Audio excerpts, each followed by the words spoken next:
Yesterday was June 4. On the 4th of June 1977, JVC introduces its VHS videotape at the Consumer Electronics Show in Chicago. It will eventually prevail against Sony's rival Betamax system in a format war to become the predominant home video medium. What does VHS stand for? Use the link below to submit your answer and win an amazing prize.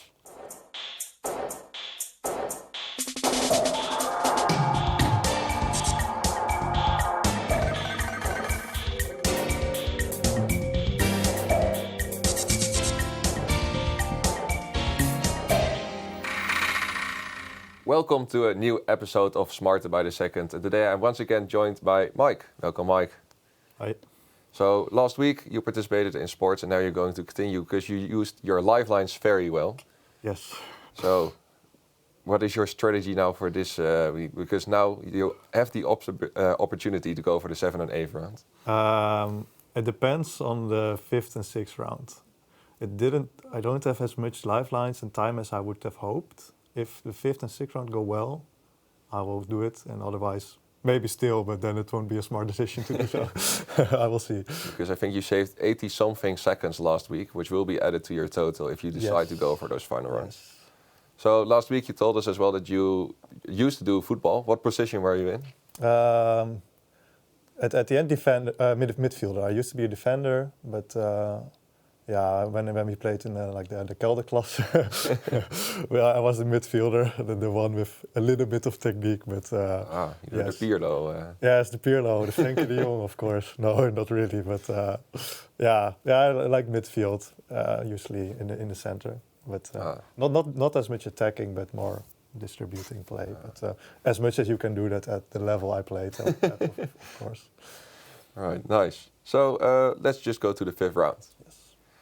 Recently, Fallon Sherrock became the first woman ever to throw a 9-darter in an official PDC match, with 9 darts being the minimum number of darts required to finish a leg. Here we have 9 other numbers in sports. I will give you a description and you have to tell me which number this corresponds to. So the numbers you can choose from are 3, 6, 11, 12, 15, 22, 25, 50 and 300. I think this just by itself does not give you a lot of information. No. But we'll see how you do. Yes. Good luck. First one. The number of points that needs to be scored in a match of fencing to win.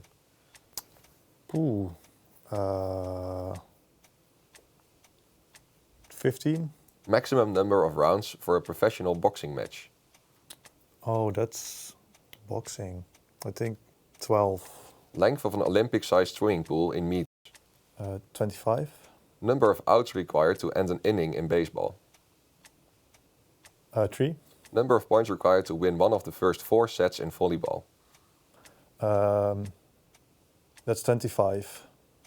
Number of players per team in field hockey. 22. Number of points in a perfect game of bowling. 300. Number of balls used in snooker. Oh, snooker. That's.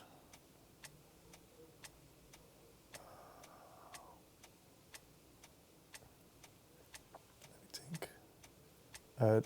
That's 22. Points a team gains for scoring a touchdown in American football. 6. That's the last one. Okay, the swimming pool was 50 and the one I have left is 11. Stop the time. Very difficult, actually. Now in this 5th round, we are looking for 7 correct answers. Yes, I know. 300 is correct. I think the swimming 50. I don't know what 25. I know it should be 25. What I filled in there, but it's 11 to 22 is probably correct. The field hockey, it should be an even number, right? So field hockey, that's not 12. If I didn't swap it, incorrect. Touchdown is likely 6. It's not 3 or 11. I did say number of players per team in field hockey. Per team? Oh, okay. Then I thought of total players. Then I messed that up.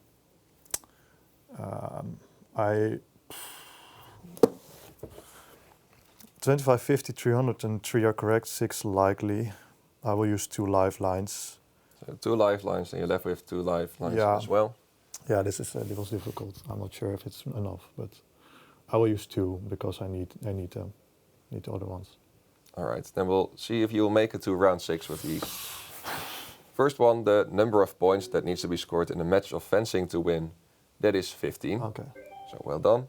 Then the maximum number of rounds for a professional boxing match, that's 12. So I've got a good start. Yeah. Then the Olympic-sized swimming pool, that's 50 meters long. Then with 3 outs, you end an inning in baseball. Then to win the first 4 sets in volleyball, that's 25. The deciding set is 15. Then the number of players per team in field hockey, that is 11. Oh, I did. So you said 22 there, but then you did not hear the per team part, I think, at first. Oh, I did it correct in the end. I didn't know that. And then the number of points in the perfect game of bowling, that's 300. So that's your 7 correct. Number of balls used in snooker, that's 22. And points in team games for scoring a touchdown, that's 6. So that's actually, it's perfect. So that does mean that you get your third lifeline. Yeah. But too bad of those two. Yeah, those numbers were really close to each other, so I thought I swapped them all around, but in the end they all fit in exactly in the right place, but I didn't know that. I thought I swapped maybe 3 or 4 of them or something. The 12 and 15 for boxing and fencing. Yes. Difficult. Yeah. But you made it to the 6th round. Yeah. We Dutchmen want to have a rivalry with our southern neighbors. However, often it does not end up to be much of a battle. A prime example of this were the Winter Olympics of 2016 in Sochi, where the Netherlands gathered more medals in 1 hour than Belgium has done in its entire history. But we do have to give them credits where credits are due. So here are 9 famous athletes from Belgium. So we'll see them on the screen. You have to tell me who are we seeing here. And then the athletes you can choose from are Florian Vermeers, Alexander Hendricks, Jan Vertongen, Bart Swings, Nafissatou Thiam, Hanne de Smet, Lotte Kopecky, Nina Derwaal and Remco Evenepoel. I know most. I think this should be. Yeah, I know most of them, and the rest I hope I can fill in. All right, then I wish you best of luck. Thanks. Nafi Thiam, Evenepoel, Bart Swings, Jan Vertongen, Nina Derwaal, Hanne de Smet, Lotte Kopecky, Alexander Hendricks, Florian Vermeers. Stop de tijd. Yeah, I think. I hope all are correct. You are allowed to swap 2 of them. Because we are only looking for 7. So. Yes. Oh, you said it in a way that I should like swap. That you could swap. No, that's not what I meant. I think, yeah, they are correct. Hopefully 7. All right. I don't use lifelines. Then let's check. Then first one, we have Nafi Thiam, who's won the heptathlon. Indeed, thank you. I think now 2 or 3 times straight on the Olympics. Yes. Then also a multiple winner in the last Olympics. It's Remco Evenepoel. Then one of the few Belgians that actually won gold in the Winter Olympics. It's Bart Swings. And from the Red Devils, we have Jan Vertongen. Then we have a gymnast, Nina Derwaal. Then in short track, we have Hanne de Smet. Then back to cycling, we have Lotte Kopecky. And with a famous hat-trick he scored, I think, in the semi-finals with Alexander Hendricks in hockey. And lastly, making his move to the UAE, I think he has not won much, but he's turned to be 2nd in, I think, Paris-Roubaix and in the Gravel World Championship we have Florian Vermeers. So perfect round here. Yes. Which brings us now to the question. You now have 2 perfect rounds. You said you wanted them, but however, you did use 2 lifelines. Yes, that was really stupid in hindsight, of course. Everything in hindsight. Now the question is, you do get some time. I think it was somewhere in the 80 seconds will be added. Yes. But you have then 4 lifelines, and you now see it on the screen. Total of 255 seconds. It's enough time. The lifelines are, I think, if I need the first one correct. Let's say I use 2 lifelines and have 3 for the one after because I get 1. Yes. I need everything correct. It's tight. But yeah, I'm willing to try. Yes, you're not settling for silver. No, not selling for silver. And if I lose, I lose. It is appreciated here. Yes. And I think all the viewers are also really rooting for you now. If I only had like 2 lifelines, then it would be a different story. But with 4, it's not much, but I will try. All right, I like it. Then on to the 7th round. Wacky Races is an animated television show from the late 60s that features a variety of zany characters racing against each other in absurdly designed vehicles. Each episode follows the racers as they try to cross the finish line first, often encountering bizarre obstacles and challenges along the way. The following races hopefully seem a little less wacky. 9 famous cycling races. I will give you a description and you have to tell me which cycling race this is. You're a cycling fan? A bit. I have heard of all of these, but it's easy to swap like some of the Italian ones, I think, for me. So yeah, it will be difficult that I don't swap any of these because multiple in Belgium, multiple in Italy. So I will try. All right, let's first go through the answers here. We have Strade Bianche, Milan-San Remo, Liège-Bastogne-Liège, Criterium du Dauphiné, de Giro de Lombardia, de Amstel Gold Race, Tour of Flanders, Paris-Roubaix, and Paris-Nice. So I will give a description. Okay. Good luck. Italian cycling race that includes sections of gravel roads. Milan-San Remo. One-day race held annually in France, known for its cobbled sections, also known as the Hell of the North. Paris-Roubaix. Held in the Netherlands, first of the 3 Ardennes Classics or Hill Classics. Amstel Gold Race. The first of the cobbled classics is raced every first Sunday of April. Tour of Flanders. The first true classic of the year, also known as La Primavera. That's Milan-San Remo. The one I put there is Strade Bianche. La Doyenne, the oldest classic, was first raced in 1892. It is the third Ardennes Classic, held in late April in Belgium.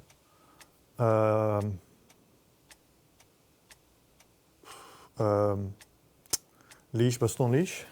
8-day-long stage race held annually, often considered a key warm-up event for the Tour de France. Criterium du Dauphiné. Italian Autumn Classic, also known as the Race of the Falling Leaves, first held in 1905. Giro di Lombardia. Stage race held annually since 1933, raced over 8 days, also nicknamed the Race to the Sun.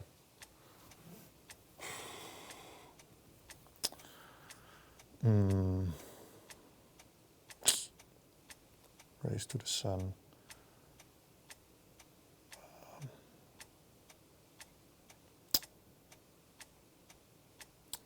Paris-Nice. I stopped the time. Oh, maybe I should have swapped things actually. Yeah, this is difficult. And you now need to be perfect. I know. 5 are correct at least, but using 4 lifelines would be very much. Yeah, that 3. you won't have any lifelines. Yeah, you have 1, but that's not. If I use 3, then I have 2 lifelines left. And I can swap 2. And then I have 130 seconds left. So that's about as much as I had for this. Yeah, if you want to use your, let's say 5, because if you are going through to the 8th round, then you have 5 lifelines in total. So using them, in total is 80. So then you have 88 seconds to play the final round either way. Yeah, I'm really worried about this Strade Bianche, Milan-San Remo, Lombardije and Paris-Nice is... that's not correct, but I don't think so. But I will use 3, because if I use 4, then it doesn't make sense, because I have 1 lifeline. So I hope some of these are correct, and we'll see. All right, so we lock in 3 lifelines. Yes. And we can go to checking. First one, it's the Italian cycling race that includes sections of gravel roads. That is indeed Strade Bianche. So you got that one correct. Yeah. Then the one-day race held annually in France, known for its cobbled sections, also known as the Hell of the North. That's Paris-Roubaix. And in the Netherlands, the first of the 3 Ardennes Classics or Hill Classics, 1 week after Paris-Roubaix. That's the Amstel Gold Race. The first of the cobbled classics and is raced every first Sunday of April, the Tour of Flanders. The La Primavera, that's Milan-San Remo. La Doyenne, the oldest classic, was first raced in 1892. Also in late April in Belgium, that's Liège-Bastogne-Liège. So I think now with your 3 lifelines, you're guaranteed to make it. So congrats. But we also have an 8-day-long stage race held annually, often considered a key warm-up event for the Tour de France. That's Criterium du Dauphiné. The Italian Autumn Classics, also known as the Race of the Falling Leaves, that's Giro de Lombardia. And the stage of the race, that's from Paris to the south to Nice. Oh, shit. So you actually have a perfect round here. I have way more perfect rounds than I... Actually, you have not yet made a mistake today. No. So let's see if you can continue. I use five lifelines and I have 0 mistakes. Yeah, if you still would have those 5 lifelines. Yes, it will be easy. Then I have 200 seconds and 7 lifelines and I can just use everything, right? Yes. Okay, but... Now you have to use your own strength for the final one. Yes, make it exciting, right? Throwing for content here. Yeah. Exactly. All right, on to the final round. Here in Europe, we often have very little inspiration when naming our local sports teams. Often we write the name of the city or region and specify in what sport they participate. This makes it immediately clear what we are talking about, but if we're looking at how to create entertainment value, we have to look across the pond. In the USA, we'll never find a club name like Venloze Voetbalvereniging Venlo. Here are 9 American teams. I will give the name of the team, and you have to give me the city that they are from. And this can be across different sports. And the cities you can choose from are Boston, Chicago, Denver, Los Angeles, San Francisco, Dallas, Detroit, New York, and Miami. I wish I had those lifelines. I know a few of the things, but I know a few, but it could be any sport. So yeah, I hope it's one of the famous ones from these cities. Follow any of those big American leagues? No, I know. I see the news sometimes about these sports, like basketball the most, a bit of baseball. But like, if it's American football, then it will be very difficult. But I hope it won't be too many of those. Yeah. Right. We'll see. We'll see in a minute. Yeah. All right. For the final round for the big award, good luck. Thanks. First one, the 49ers. Which one is that? No, not that one. Denver? The Red Sox. Boston? Broncos. Chicago? The Mavericks. Dallas? Red Wings.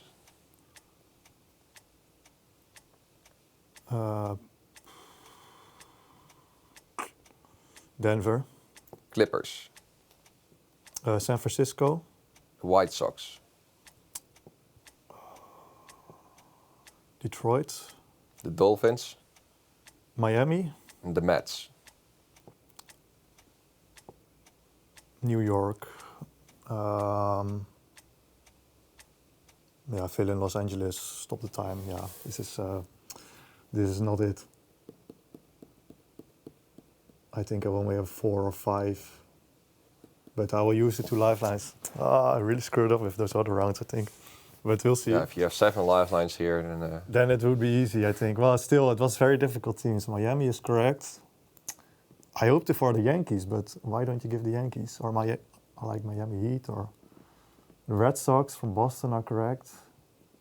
Or like, why don't you give Denver Nuggets? Dallas is the Mavericks, those is correct. I also hoped for the Lakers, but also you didn't give that to me. Yeah. It needs to be a challenge. This is the final round. Yes, I know. You choose the, not the quite most famous team. Yeah, I wish I had the Jokers, but used to, of course. And we'll see how many I've correct. All right. Then we'll start. And we'll start with the 49ers. And those are from San Francisco. Okay. So there we use your first lifeline. Then we have the Boston Red Sox. Then it's the Denver Broncos. Yeah. Then the Mavericks, those are from Dallas. Yes, I know. So that's correct. Then the Red Wings are from Detroit. So, there we have the first red cross, so that's one too many. One too many. Unfortunately, but first let's finish checking the round. We have the LA Clippers. Then it's the Chicago White Sox. No clue. The Miami Dolphins. That's correct. And also the New York Mets. So what you said, the teams you were looking for, the Miami Heat and the New York Yankees, you actually got those cities correct either way. Yes. Yeah, well, these one also I've heard of them. And I heard of the Clippers, but that was, I swapped those. I was like, that's one of these two cities, right? Too if bad. I didn't swap those, yeah, still it would be too much.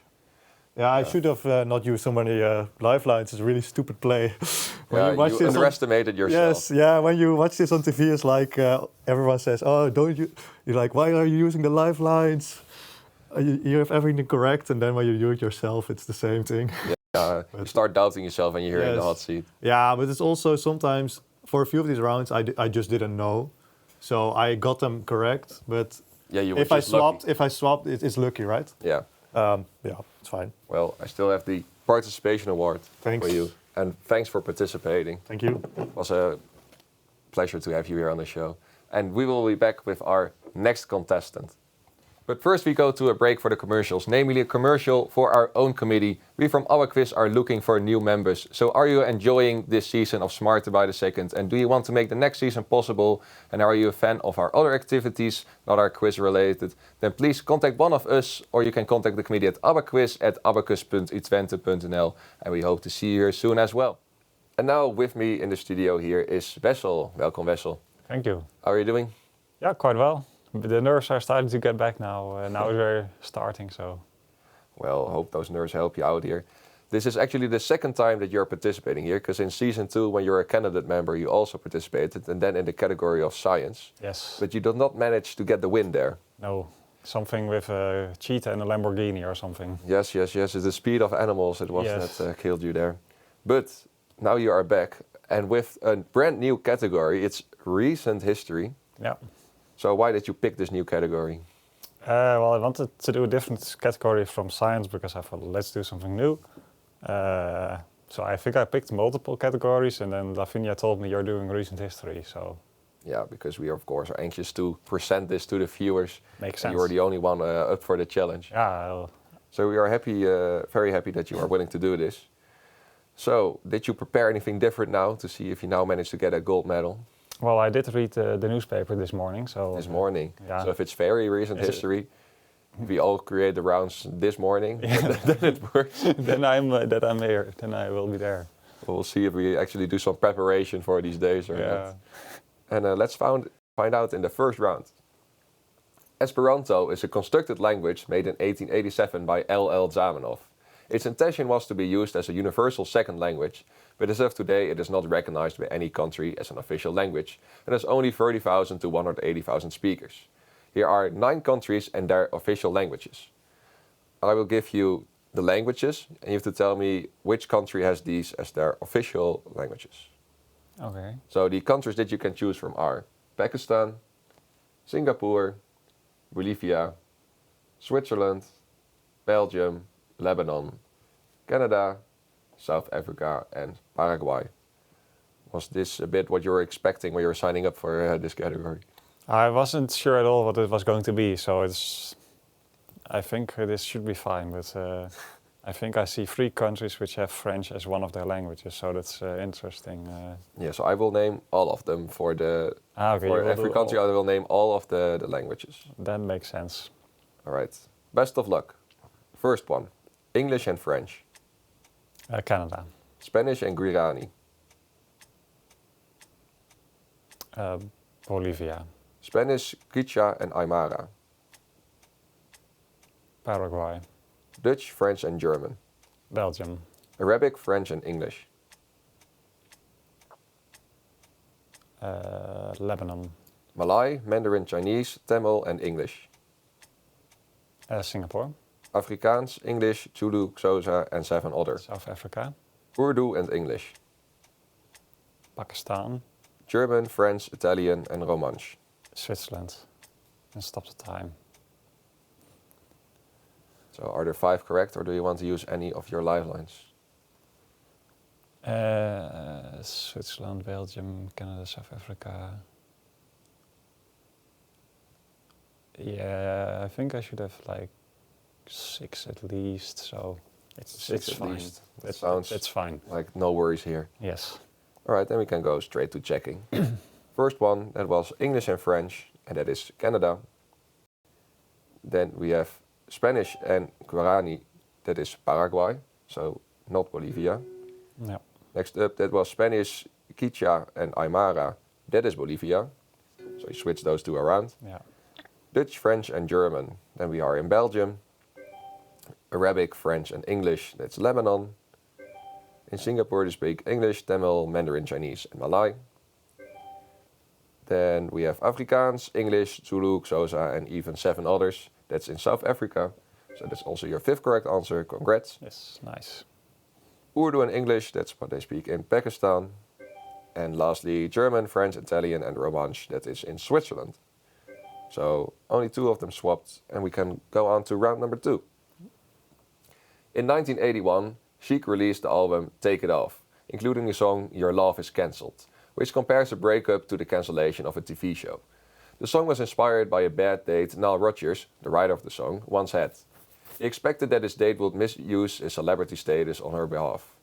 Your Love Is Cancelled would inspire screenwriter Barry Michael Cooper to include a reference to being cancelled in the 1991 film New Jack City, after which the term being cancelled was adopted in the English language. Here are 9 public figures who, in recent years, have faced accusations and in some cases also convictions of abuse. You will see them, and I will give a description and you have to tell me what person we see here and is being described. All right. And it's not a party I would go to with these people here. No. So your options are Harvey Weinstein, Jeffrey Epstein, Sean Combs, Woody Allen, Kevin Spacey, Andrew Tate, Johnny Depp, Matt Gaetz and Bill Cosby. So I think they did not make the newspaper for this morning, No, I don't think so. but they were in recent years. Yeah, I think 5 should be fine. It's 5 again, right? Yes, this is once again 5 and then we up the difficulty a bit. Yes. Good luck. Investor found guilty of child molestation. Allegedly his private island was the base of his sex trafficking operation. Epstein. Actor accused of sexual assault. Netflix cut ties with him and Kevin Spacey. politician and lawyer. Matt Gaetz. Film producer convicted of sex abuse. In 2017 the allegations sparked the hashtag #MeToo campaign. Weinstein. Actor accused by ex-wife Johnny Amber Heard. Depp.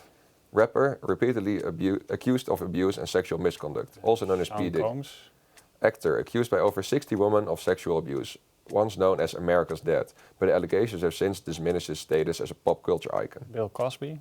Influencer accused Andrew Tate. filmmaker accused by his adopted daughter of sexual Woody abuse. Allen. Stop the time. Then, yeah. It's fine. So once again, no lifelines here. No. All right. Then the first one, the investor who was found guilty of child molestation and allegedly his private island was the base of his sex trafficking operation. That's Jeffrey Epstein. Then the actor accused of sexual assault and he was removed from the final season of House of Cards. That's Kevin Spacey. The politician and lawyer accused of sex trafficking a minor. In 2024, Trump nominated him to serve as Attorney General, but he withdrew. That's Matt Gaetz. The film producer convicted of sex abuse. In 2017, the allegations sparked the hashtag #MeToo campaign. That's Harvey Weinstein. Then the actor was accused by his ex-wife Amber Heard of physical abuse, and the trial was live-streamed to many viewers. That was Johnny Depp. And the rapper, also known as P. Diddy, was repeatedly accused of sexual misconduct. That's Sean Combs. And the actor accused by over 60 women of sexual abuse, once known as America's Dad. That's Bill Cosby. Then the influencer was accused along with his brother of rape and human trafficking. He remains popular among young men despite the allegations. That's Andrew Tate. And lastly, filmmaker accused by his adopted daughter of sexual abuse at age 89. He's still making films. That's Woody Allen. So congrats, a perfect round for you here, which means you get 1 lifeline extra. And we can go right into round number 3. The Rosetta Stone is a highlight of the British Museum.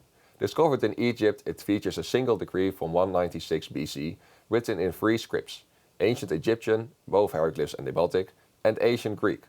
The stone is key to deciphering the ancient scripts. Although the Egyptian hieroglyphs are no longer in use, here are 9 other scripts that are used today in languages around the world. So you will get a photo of the script and I will give you a description as well. If you tell me what alphabet it is. All right. So the scripts are Hangul, Tamil, Arabic, Cyrillic, Chinese, Kana, Latin, Hebrew, and Greek. So you can read in many of those. More. I think Latin and Greek should be fine, but maybe Cyrillic, but then it ends for me. Well, hopefully you recognize more of them. Yeah, 'Cause now we're I looking think for- recognizing should be possible for more. All right. Because now we are looking for 6 correct answers as well. Oh, yeah. All right. First one. Written from right to left. This script is mainly used in North Africa and the Middle East. Arabic. Used on the Korean peninsula. It combines letters into syllabic blocks with letters arranged in 2 dimensions. Kana. Also known as the Roman script. 70% of the Latin. used in Jewish languages. Letters are Hebrew. a syllabic script used in South Asia. Originally it was used to be written on palm leaves. Tamil. Used for 2 out of 3 alphabets in the Japanese language. Each character corresponds to a sound or syllable. This is Kana, the other one was Hangul. Originating around 800 Greek. BC, a script where each character represents Chinese. a script developed And under Cyrillic. Stop the time.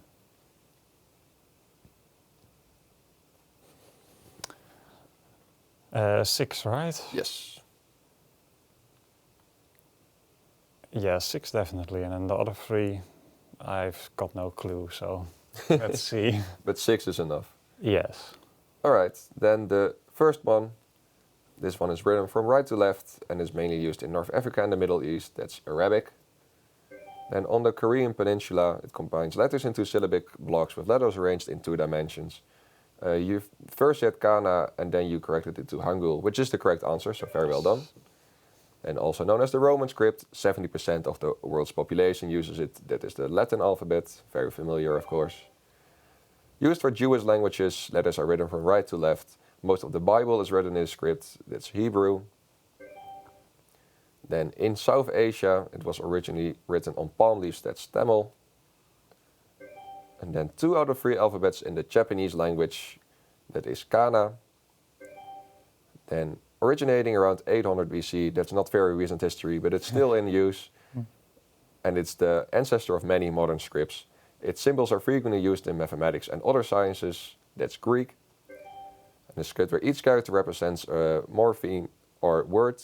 The script includes nearly 100,000 characters, that's Chinese, so these are not all of them. And the script developed under the First Bulgarian Empire, and today most users live in Russia, that's Cyrillic. So another perfect round and another lifeline for you. Nice. You're on a hot streak. Yeah, I guessed correctly, and yeah, quite happy because my sister just spent 2 months in Korea, so quite happy that I got that one correct. You don't go to her to visit her. No, she's come back like 2 weeks ago or something. Oh. So. Nice, but it pays off. Yes. All right, let's see if you can continue this hot streak in round 4. Did you know that alongside the European flag and anthem, the EU has another official symbol? United in Diversity is the official motto of the EU. It was selected in 2000 from an EU-wide contest in which 80,000 students were involved. It represents the EU's goal of unity while celebrating cultural differences, and is recognized equally in all 24 official languages. Here are then 9 terms associated with the EU. I will give a description, and you have to tell me the corresponding term. All right. So, the options are the European Commission, the European Central Bank, Council of the EU, and the European Council. Those are 2 different bodies. Yeah. The Schengen Area, the European Parliament, European Economic Area, the Court of Justice of the EU, and the Eurozone. So are you following the Euro politics? Yeah, a bit. Just looking at Council of the EU and the European Council, like I know they exist, but I don't know which is which or what they exactly do again. Well, once again, you only need 6 of them. Yeah. So if you mess them up, no worries. Should be fine. And you have now plenty of lifelines gathered in each previous rounds. We also have time to use them, so. Yes. So, good luck. First one. The executive branch of the EU that operates as a cabinet government, consisting of 27 members. European Commission. A currency union of 20 members states that have adopted the euro. Eurozone. The directly elected legislative body of the EU consisting of 720 members. European Parliament. legislative body that represents the governments of the member states. It meets in 10 configurations based on the topic of 27 national ministers. European Council. Area that links the EU member states with Iceland, Liechtenstein and Norway into one internal market. The European Economic Area. The judicial branch of the EU. Court of Justice. Area of 29 countries that officially abolished border controls. Schengen Zone. Institute responsible for managing the euro, setting the monetary policy and supervising banks. Central Bank. Institute composed of heads of state or government, setting the EU's overall political direction and priorities. Oh. Council of the EU in stop time. Not sure about that one, but I got confused, so I just put it there. 6, right? Yes, 6. At least that saves you some time. Yeah. Otherwise you just keep sticking away. Yeah, I was like, I'm not going to do any better, so let's just put it there and think about it after. We have plenty of time now. You can use lifelines if you want to. Yeah. You can also think. Let's first count. That's a good strategy. The bank is alright, I think. Schengen Zone, Parliament, Economic Area.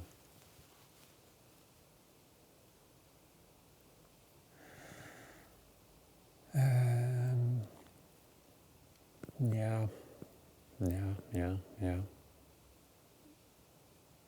6, right? 6. Let's just use one lifeline to behave. You have plenty of them. Yeah. And that means 16 seconds are also being reducted. And then we can go to checking. First one, there was the executive branch of the EU that operates as a cabinet government. That's the European Commission. Then the currency union of 20 member states that all use the euro. That's the Eurozone. The directly elected legislative body of the EU consisting of 720 members. It approves the EU laws and the EU budget. That's the European Parliament. And the legislative body that represents the governments of the member states. That's the Council of the EU. So you switched that one. Area that links the EU member states with Iceland, Liechtenstein and Norway into one internal market. That's the European Economic Area. The judicial branch of the EU. It settles legal disputes between EU institutions, member states, businesses and individuals. That's Court of Justice of the EU. That's your 6 correct as well. Congrats. Area of 29 countries that officially abolished border controls. It allows for unrestricted movement of people and goods. That's the Schengen area. The institute responsible for managing the euro, setting the monetary policy and supervising banks. That's done by the European Central Bank. And lastly, the institute composed of heads of state or government, setting the EU's overall political direction and priorities. That is the European Council. Yeah. So the one you were doubting beforehand. Yeah. The gas didn't pay off, but it's fine. You did make it to the next episode, so that means that we will see you next week. Very well done. Thank you. So see you then again. And this brings us to the end of the episode for today. But first, the answer to today's viewer question. The answer is video home system. Congratulations to the winner. Thank you all for watching, and we hope you tune in next week to a new episode of Smarter by the Second.